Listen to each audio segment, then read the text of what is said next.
Hello everyone. There is an ongoing controversy around about 50 Oz white South Africans who are going to the United States under the pretense of some sort of genocide going on in South Africa, and I want to talk about that.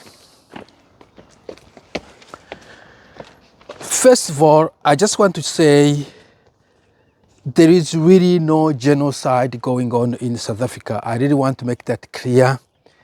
Now, I don't know exactly the official definition of genocide, like from a UN perspective, but we've seen atrocities, or we know of atrocities like the Holocaust in Germany, the genocide in Rwanda in 1994, the Darfur genocide in Sudan. Nothing like that obviously is happening in South Africa. Let's be clear about that. The numbers aren't that horrible. However, we don't have to wait for those numbers, but that's not the point I'm making. The point I'm making is the G word probably doesn't fit in this context.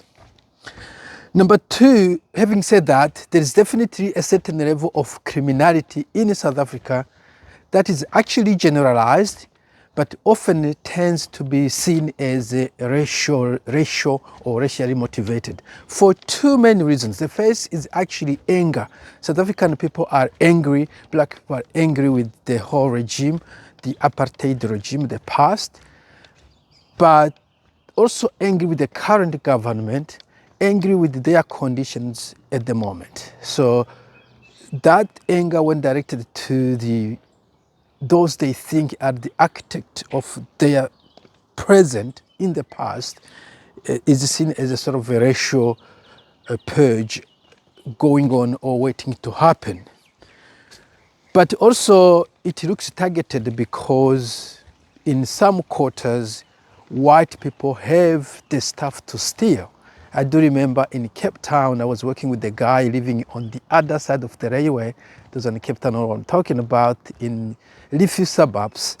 And he was saying, I don't have anything left in the home to steal, so I leave the house open. Truth be told, most of the break-ins were happening in Tokai, Constantia not so much because of security, but that side of Cape Town where white people lived, because they've got things to steal. So it looks targeted, but that's because at that time at least they had stuff to steal. Now, number three is obviously some rhetoric, some political and ideologist and activist rhetoric doesn't help, particularly like on Marema's rallies. Sometimes in speeches or in interviews, he kind of tone things down. But in the rally, obviously, you can see they are singing these war songs and saying, kill the Boer, kill the farmer, which cannot be translated otherwise than calling people to kill people. You can't justify that, you know. So that rhetoric to me shouldn't be allowed in the public sphere. That rhetoric is damaging to the reputation of South Africa, to the reputation of the government itself for not actually crying out loud to stop, please, to call to kill the farmer, to kill the Boer. So the rhetoric isn't helping, but as I said, that's not the government stand. Julius Malema is not in the government. He might be in the parliament, but he's not part of the government. So I wouldn't call that a government official. Number four, I do hope that President Cyril Ramaphosa, where he has gone in the United States, has been able to talk to Trump about exactly what's happening from a government standpoint. Because most of the time, what we get fed is the internet sort of saga, you know. We tend to amplify things on the internet. It's not always the real truth. But also lay down a plan to secure, if you will, the right of life and the right of property in South Africa. Which leads me to actually number five, which is this issue of land redistribution. I do hope that South African government, we learn from Zimbabwe about what not to do. And what not to do is to do things in a way that A, might alienate some of your most productive people, i.e. farmers, and B, in a way that doesn't destroy or damage the economy, because South African farming community is the backbone of South African economy. If you destroy that, there will be some serious economic and social consequences. Saying that because farming isn't just digging land with your machine or whatever digger. It is a very skilled, a very hard enterprise. Matter of fact, for most part, it's a generational skills that only farmers can master. I've seen the comments on the internet that they didn't pop out of their time knowing how to farm. Somehow they did. Trust me, if you grew up on a farm, you know what I'm talking about.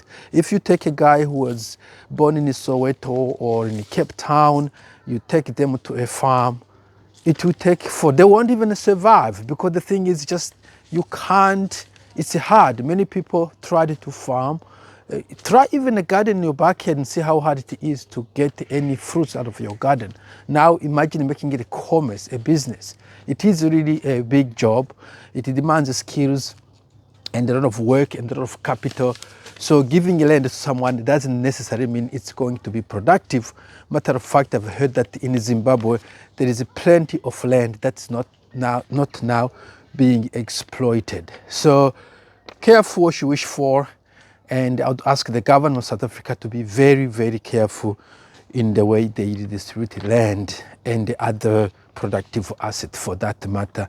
Because what I've understood is that the new regulations doesn't apply only to farm, it also probably applies to other assets as well. That could be a mining asset, or could be a banking asset, or anything else. So careful, we don't want Zimbabwe 2.0 repeating in South Africa. We trust that country. Number 6, back to these people, I think they've called themselves Afrikaners, Amerikaners.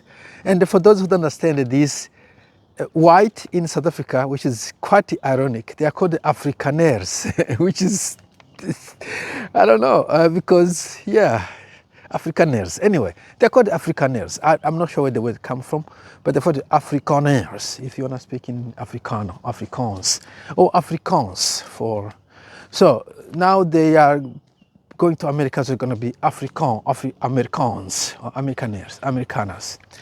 So do they meet the criteria of refugee? Once again, I'm not a legal expert, international law. I think there's got a definition of refugee, which with a lot of instruments over there, which are actually the criteria they use to assess whether one is a refugee or not. In other words, if a guy from, I don't know, Zambia shows up at the border of Turkey and says, I'm a refugee, there has to be a sort of instruments or legal framework to assess whether that person is can be accepted as a refugee. Now, do these people meet that criteria? I think not really, because again, without being an international law expert, I think one criteria is that the country, your own country, hasn't been able to protect you, for instance. So they don't meet that international criteria, but so do a plethora of people showing on the shores of America, of Canada, of the Europe, of the UK, claiming to be refugees. So nothing different. The only difference is these ones are being handed passports and visas and flights straight from their home country, which probably also is the case for some of the refugees that are being settled, but most of the time those ones are taken from refugee camps. So this calls to number 7, a bit of irony. But before I go there, I think I'm not blaming the Amerikaners. I mean, I wouldn't mind taking advantage of an open door Because truth be told, there are a lot of South Africans who would love to live out South Africa, either for those political, social reasons, but also for economic opportunities, you know. So I wouldn't blame them if a door is open and they jump into it, not fault of their own. But I was saying number 7 is a bit of the irony in the United States. Well, the whole world is really a bit of a clown world sometimes. Trump is, his whole campaign was based on kicking migrants out of the United States, but also closing the borders to avoid refugees and migrants coming in. But all of a sudden, he's opening a door to a group of people who did not ask for asylum in the first place, which actually kind of tend to justify why certain media and certain commentators think there's a sort of a racial tone to it, you know, because the majority of asylum seekers are, and the illegal migrants are persons of color. Lord, I hate using that word. But they're non-white, and now he's inviting white people while he's not accepting non-white people who probably are from countries where there is more turmoil than South Africa. But that's the world we live in. I think we also observed that with Ukraine, and I even have heard the European officials saying these ones, they are okay, they look more or less like us, or something like that. It's the world you live in, what can you do? But that's just my contribution to the whole debate. I wanted to repeat that there is really no genocide in South Africa, but that at the same time there's a level of criminality going on, which sometimes seems to be targeted, and that there's also this rhetoric from some of the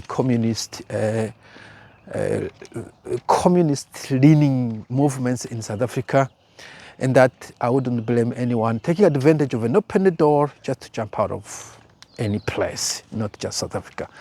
There you have it, guys. If you have a comment, just leave them down below. Cheers.